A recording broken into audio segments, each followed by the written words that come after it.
घर के अंदर आ गई प्याज रोटी मांगने वाली चुड़ैल। जी हाँ दोस्तों, ये सच्ची कहानी है सूरज की, जो कि दिल्ली में रहते हैं। दोस्तों, सूरज की कहानी सुनने के बाद आप कभी जिंदगी में भी रात के 12 बजे के बाद अपने घर का दरवाजा नहीं खोलोगे। तो दोस्तों, देर न करते हुए हम अपनी स्टोरी स्टार्ट करते हैं। दोस्तों, ये बात है आज से 18 साल पहले की। सूरज दिल्ली में ही रहा करते थे अपनी फैमिली के साथ। एक दिन की बात है, सूरज के घर पे शादी का इनविटेशन आता है। सूरज के फैमिली वाले कहते हैं कि बेटा, हमें शादी में जाना और तुम्हें भी हमारे साथ चलना है। सूरज को याद आता है कि परसों तो उनका एग्जाम है। सूरज कहते हैं कि मम्मी पापा आप आज चले जाओ, मैं 2 दिन बाद अपना एग्जाम देकर शादी में आ जाऊंगा।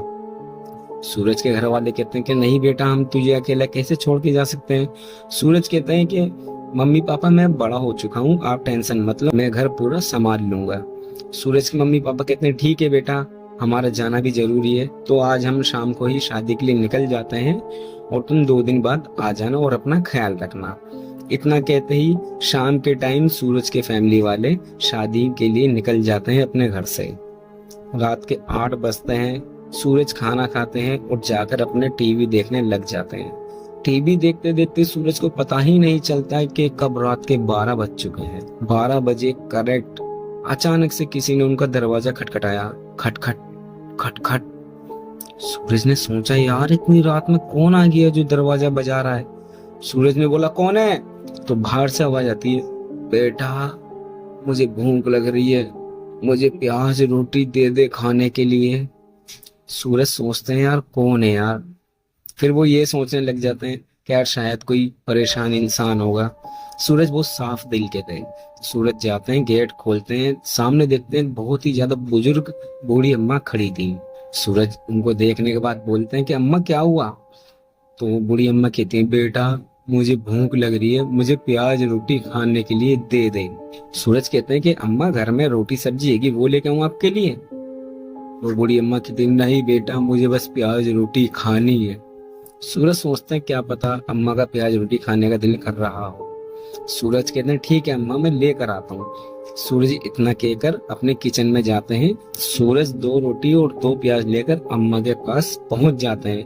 अम्मा उनसे सिर्फ 2 या 3 फुट की दूरी पर खड़ी थी। जैसे ही अम्मा ने सूरज के हाथ में प्याज रोटी देखी, दोस्तों वो अम्मा अपने असली रूप में आ जाती हैं और एक भयानक चुड़ैल बन के सूरज के सामने खड़ी हो जाती है, जिसके लंबे लंबे नाखून थे, लंबे लंबे बाल थे, मुंह से खून टपक रहा था और चेहरा पूरा जला हुआ था।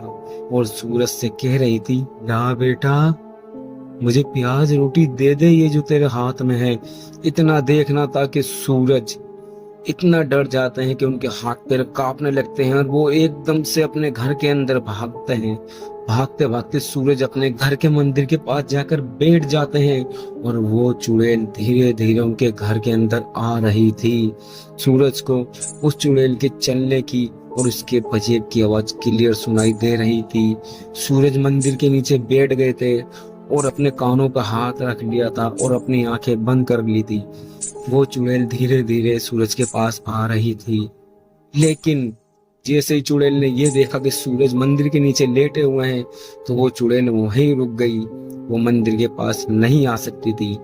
सूरज से वो दूर से ही कह रही थी, सूरज बेटा मुझे प्याज रोटी दे दे बेटा, मुझे भूख लग रही है, मैं तुझे कुछ नहीं करूंगी, आजा मेरे पास, आजा मेरे पास। वो चुड़ैल वहां से खड़ी होकर यही आवाज लगा रही थी। सूरज ने अपने दोनों हाथों से अपने दोनों कानों को जोर से बंद कर लिया था और अपनी आंखों को भी बंद कर लिया था, लेकिन उस चुड़ैल की आवाज फिर भी सूरज के कानों में गूंज रही थी।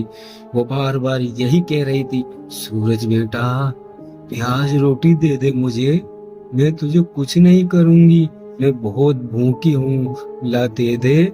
उस मंदिर के पास से मेरे पास आजा बेटा, आजा मेरे पास आजा। वो चुड़ैल बार बार यही बोल रही थी और उस चुड़ैल की आवाज सुनते सुनते सूरज अचानक बेहोश हो जाते हैं। अगले दिन जब उनकी आंख खुलती है तो वो देखते हैं कि वो अपने बेड पे लेटे हुए हैं और उनके पड़ोस के अंकल उनके पास खड़े हैं और वो कहते हैं कि बेटा क्या हुआ था रात को, तेरे घर का दरवाजा खुला हुआ था और तू यहाँ बेहोश पड़ा था, सब ठीक तो है ना।